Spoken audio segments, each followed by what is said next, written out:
Gil Murciano is CEO of MITVIM, the Israeli Institute for Regional Foreign Policies, which describes itself as a progressive foreign policy think tank. Welcome to DW. I'd like to start with this talk of a deal being reached for an emergency government in Israel. What are you hearing? Well, currently, at the moment, the discussion is really about the different parties that will be part of this emergency government. This starts with an appeal by one of the leaders of the opposition in Israel, Lapid, to Netanyahu immediately after the Hamas attack to form such a government. And the last 24 hours, 48 hours really, there was a lot of criticism inside Israel about what is seen as a petty negotiations between Netanyahu and some of his right-wing government partners, which were actually holding off this specific position. Now we know that probably Gantz, the leader of one of the major opposition party, will be part of such an emergency government. There's still a question about the division of labor within it. Right. And so what does Benny Gantz's centrist party, what does that bring to the table in terms of an emergency government?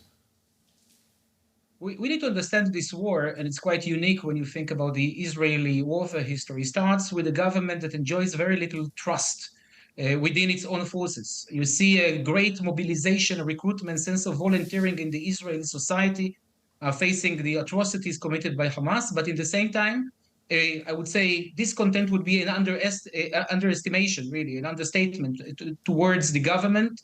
A great criticism right now on the decision-making capacity of this government, alluring both to Netanyahu's decision or the government decision to reallocate forces. Okay, so that's the background. But what does bringing Benny Gantz into that? What does that bring to it?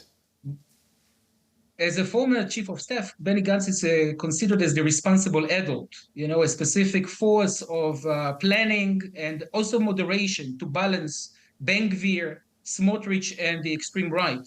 So when it comes to a ground offensive, as was reported beforehand, all those decisions require legitimacy. And if we speak about a long warfare, there's a need to at least present a consensus or some kind of a wide support. So Benny Gantz serves both on his professional capacity as an advisor to those who are not experienced in such a war scenario, but also as an attempt to show a broader and not in a minority government which is controlled by the right. Okay.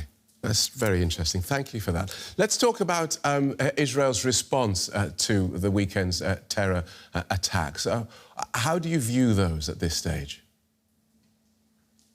Well, I think we can divide the Israeli response to three phases. The first one that was probably completed in the last couple of hours is neutralizing or regaining sovereignty control over Israeli territory and removing the terrorist elements that were there. The second one is really a shock and awe, you can define it, attack against Hamas's command and control centers, including some of its neighborhoods that host Hamas leadership, Rimal and others. Some would see it as a preparation for a ground attack.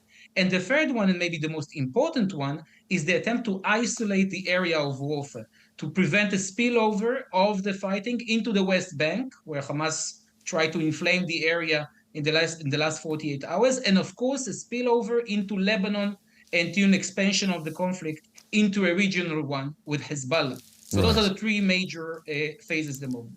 Okay. This notion of avoiding a spillover seems to be dissipating. It seems to be becoming an even greater possibility at this stage as we hear about gunshots and rocket attacks to the north in Lebanon and in Syria. Indeed, but until now, at least, Hezbollah's response, they were very careful to distance themselves, at least officially, from the perpetrators of those attacks. Of course, it's clear that every action that it's taking from the south part of Lebanon is at least approved by Hezbollah. But even the attempt to distance themselves still keeps a couple of options forward. Look, we have to understand that whether Hezbollah was planning to intervene or not, the element of surprise is lost. Most of those reserves, those hundreds of thousands of Israeli soldiers that were mobilized, are going to the north, not to the south, in order to exactly deal with that kind of scenario. And you should also add to that the American response. And it's not just the I would say, the unequivocal support, the unprecedented speech that Biden gave yesterday, President Biden, but also walking the walk, 2 air carrier groups that are now redeployed in the Mediterranean.